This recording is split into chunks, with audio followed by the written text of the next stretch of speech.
In chapter 3114, the chapter begins with Marco leaving Catherine's office after being harshly rebuked.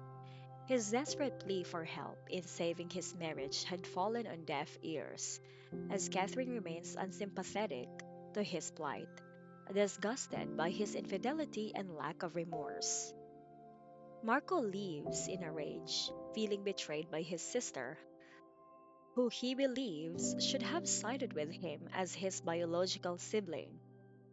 However, Catherine stands firm in her decision to support Erika, seeing Marco's behavior as unforgivable.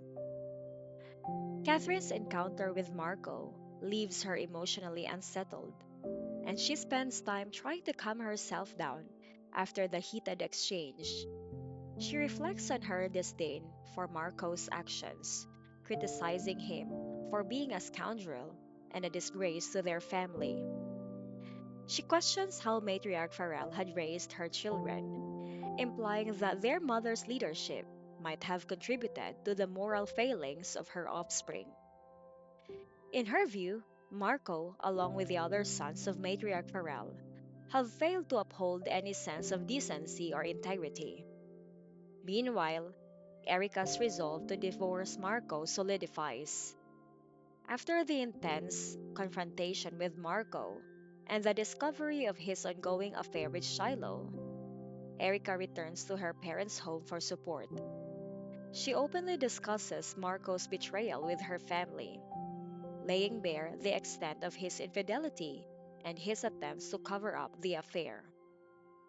Her family is furious, particularly when they learn that Marco had prioritized Shiloh over Erika during a recent confrontation. They are even more outraged when Erika reveals that Marco had considered harming her to protect his mistress, an action that shocks and horrifies her parents. Her parents fully support her decision to end the marriage. Although they are not as wealthy or influential as the Farrell family, they are confident in their stance, knowing that the fault lies with Marco and not with her. They encourage Erica to move forward with a divorce, giving her the emotional backing she needs to stand up to Marco and the powerful Farrell family. With her family's support, she returns to the Farrell mansion, prepared to confront Matriarch Farrell.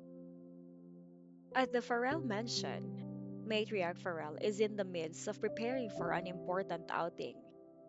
She is meticulously packing items that hold significance for the meeting she is about to attend. She hopes to make a lasting impression with these items, believing they will help her assert her authority and influence during the meeting. As she prepares, she also takes time to calm herself by practicing calligraphy, a hobby she turns to when she needs to clear her mind and center herself.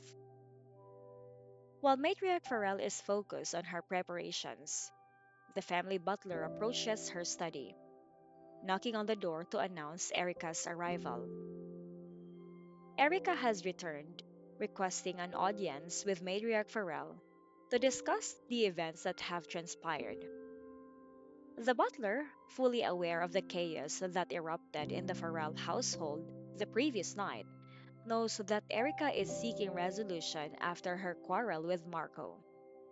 She had not hidden her intentions from the household staff, making it clear that she was heartbroken and determined to seek a divorce after Marco's continued infidelity with Shiloh. The butler's announcement is met with silence from Matriarch Farrell, who does not immediately respond to the knock on the door. Instead, she waits, allowing the butler to speak again before considering whether to see Erica. She is well aware of the situation between her son, Marco, and his wife, and although she has remained somewhat detached from the immediate drama, she cannot ignore the ramifications of Erica's decision to pursue a divorce. The chapter closes with a sense that a major confrontation is looming between Erica and Matriarch Farrell. Erica's determination to end her marriage, backed by her family's support, signals a shift in the power dynamics within the Farrell household. Matriarch Farrell, a formidable figure in her own right, must now decide how to address the crumbling marriage of her eldest son and the growing discord within her own family.